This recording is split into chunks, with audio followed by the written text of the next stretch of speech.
Steve Newport's Alzheimer's disease has slowed considerably. Some of his symptoms even reversed, thanks to an unlikely treatment prescribed by his wife, Dr. Mary Newport, a physician who runs a neonatology ward at a Tampa, Florida hospital. She became determined to help her husband after he failed the so-called Alzheimer's clock test.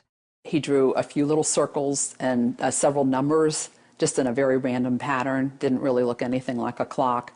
And the doctor pulled me aside and she said, you know, he's actually on the verge of severe Alzheimer's at this point. He's beyond moderate. So that was very, very devastating news. Dr. Newport began learning everything she could about her husband's disease. It appears to be a type of diabetes of the brain, and it's a process that starts happening at least 10 or 20 years before you start having symptoms. And it's very similar to type 1 or type 2 diabetes in that you develop a problem with insulin. In this case, insulin problems prevent brain cells from accepting glucose, their primary fuel. Without it, the cells eventually die. But there is an alternative fuel, ketones, which the cells easily accept. Ketones are metabolized in the liver after you eat medium-chain triglycerides, which are found in coconut oil. So Dr. Newport added coconut oil to Steve's diet.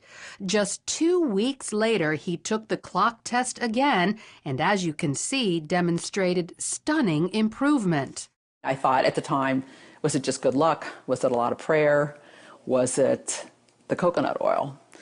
And I thought, well, we're going to keep the coconut oil going. Then 3 weeks later, he took the clock test a third time and continued to get better.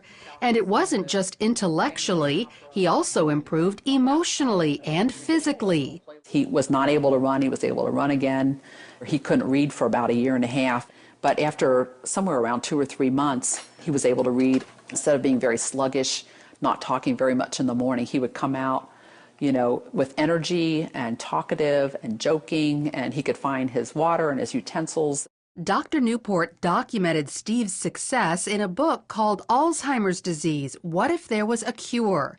She received this stack of thank you letters from other people whose loved ones' Alzheimer's was helped after they followed Steve's diet.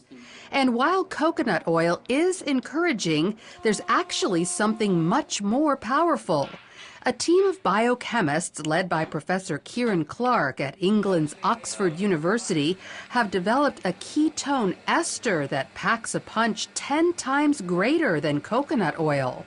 It reaches quite considerably higher levels, and you can get whatever levels you want depending on how much you drink.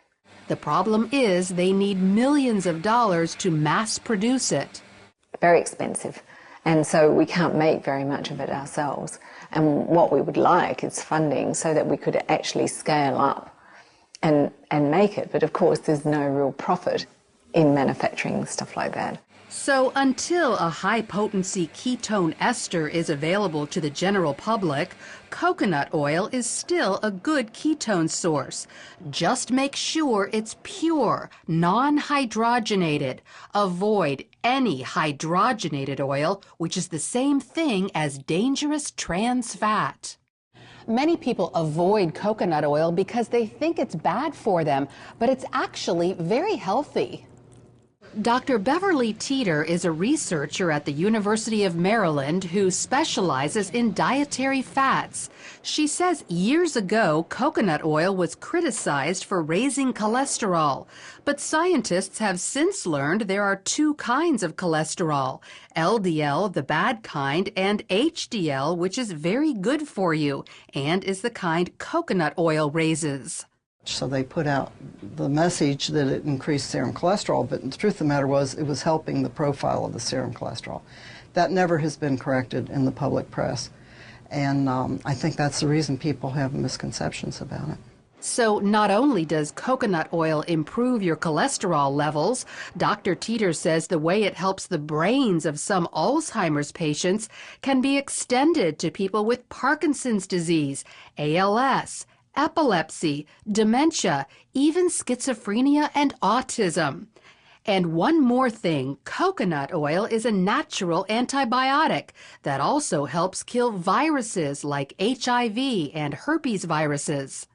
But the coconut oil tends to keep the bacteria down so that if you're assaulted with the virus, your immune system can concentrate on the virus. It doesn't have to concentrate on 27 other bacteria that you may have been exposed to that day.